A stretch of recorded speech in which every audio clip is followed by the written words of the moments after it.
આમાં વળી કે જો શરીર ક્યાં થાય જો એવું લીધું સમજાય એવું લીધું પેલો ભાગ છે શું શરીરથી બધું થાય જો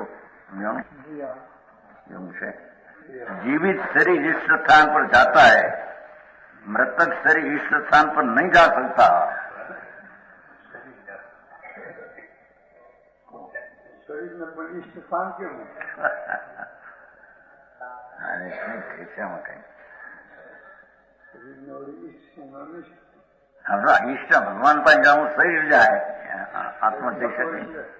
भगवान पर जाऊं હોય પ્રમોશન સાંભળવું હોય वो इष्ट शरीर खोया आत्मा को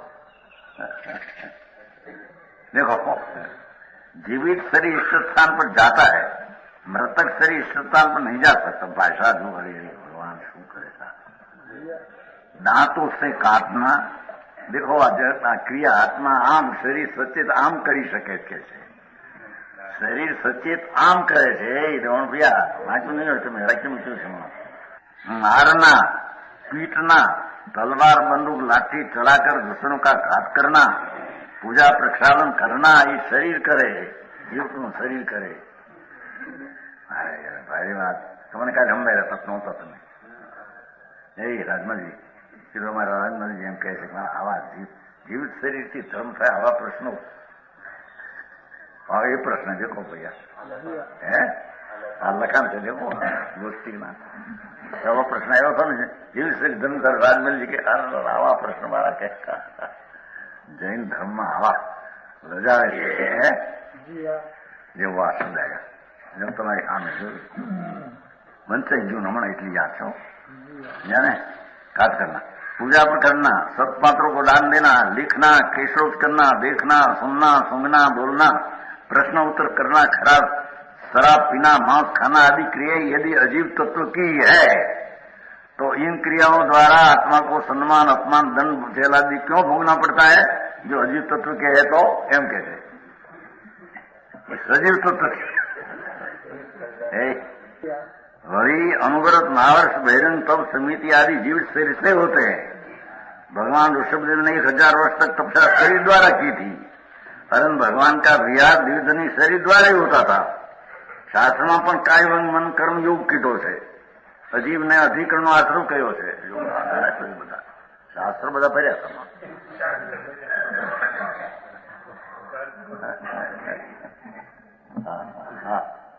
સમજાણું કાંઈ અરે ભાઈ તો આત્મા એમાં જેટલો રાગ રહિત થઈને સ્થિર થાય છે એ બધી ક્રિયા આત્માની છે શરીરની ક્રિયા તો એમાં એ નિમિત્ત છે એ તો જડની પર્યાય છે જડની પર્યાયને લઈને નુકસાન છે ને જડની પર્યાયને લાભ છે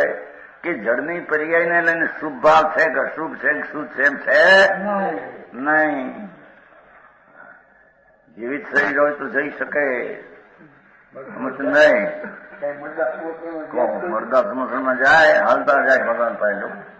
અરે ભગવાન આંબળને ભાઈ આ શું શું કરે છે સચિત જીવ કીધું ને સચિત શરીર એ તો મારા જીવના નિમિત્તે બોલાવવામાં આવ્યું શરીર સચિત શરીર હોય શરીર તો અચેતન છે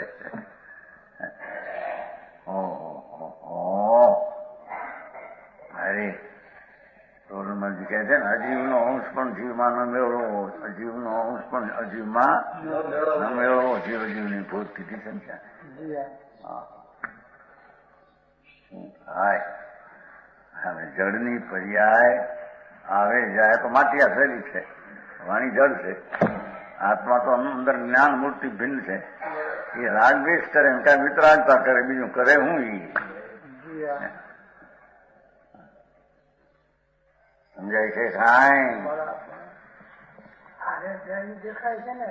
કોણ આવે જાય શું દેખાય આવે જાય શરીર આ પર્યાય થાય એમાં આત્મા ભિન્ન છે એ પણ અંદર નથી ભેગો એની ક્રિયા ભિન્ન છે આની ક્રિયા ભિન્ન છે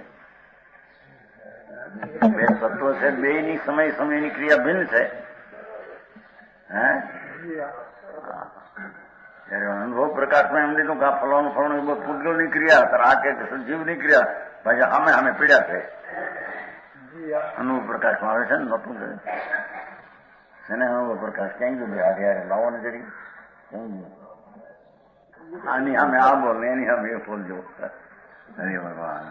તો ઓલો ગ્રસ્ત છે દીપચંદજી સાધર્મી, જાણો એ ગ્રસ્ત છે પણ પંડિત છે. કેટલા પાંચ છે ને. 10 પ્રકારનો પરિગ્રહ, ક્ષેત્ર, બાગ, નગર, કૂપ, વાવ, તળાવ, નદી આદિ જેટલા પૂતગળો કહીએ છીએ તે માતા, પિતા, પુત્ર, પુત્ર, પુત્રી, સ્ત્રી, સ્વજન આદિ સર્વસિંહ, વાઘ, શરીરાના દુષ્ટ અક્ષર શબ્દ, અનક્ષર શબ્દ આદિ વાત, ગવ્ય, સ્નાન, ભોગ, સંયોગ, વિયોગ, ક્રિયા જેટલી પરિગ્રહ મેળા તે મોટો પરિગ્રહ.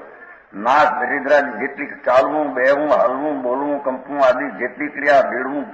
લડવું, ભળવું, ચડવું, ઉતરવું, વાંચવું, બોલવું, ગાવું, બજાવવું આદિ સર્વ ભૂતગળોનો ખેલ કરે. પણ એ સચિત શરીર કરે છે એમ કે સચિત શરીર હોય તો કરે, ચિત શરીર કરે એમ કે છે. આવ્યું નહીં પણ ઈષ્ટ સ્થાન ઉપર એ જઈ શકે અને સ્થાન ઉપર એ જઈ શકે એમ શરીર મરદું જઈ શકે. સારી વાત ભાઈ. જાણો સર કુદરત નાટી જો નર નારકી ત્રણ દેવના વૈભવ ભોગકરણ વિષય રૂપ ઇન્દ્રિયોની ક્રિયા સર પૂતગળ નાટક છે. દ્રવ્યકર્મ નોકર્મ પૂતગળનો અખાડો છે. તેમાં તું ચિદાનંદ રંજન થાય પોતાની જાણે છે તારું ગજબ ભાઈ. એ તો જડની પૂતગળની ક્રિયા એમાં મારી થાય છે ને હું છું ભૂલ્યો છું. હે હા તો એનાથી ધર્મ એ પછી પાછળ કીધું છે કે એ નિમિત્ત હું કહું છું. નિમિત્ત એને છે કે નહીં હોય એમ ભાઈ નિમિત્ત એનો હું અર્થ પણ તે તો પૂછ્યું કે એનાથી કે ધર્મ થાય કે નહીં.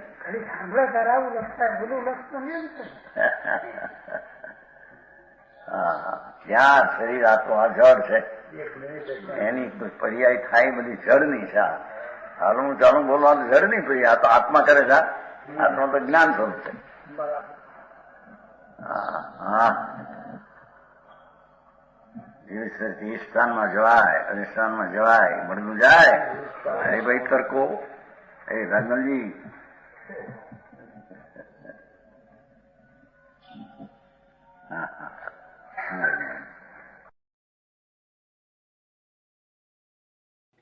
તથાપિ કહાનવાણીના અંકાયે મૂલ્યના કદી. તથાપિ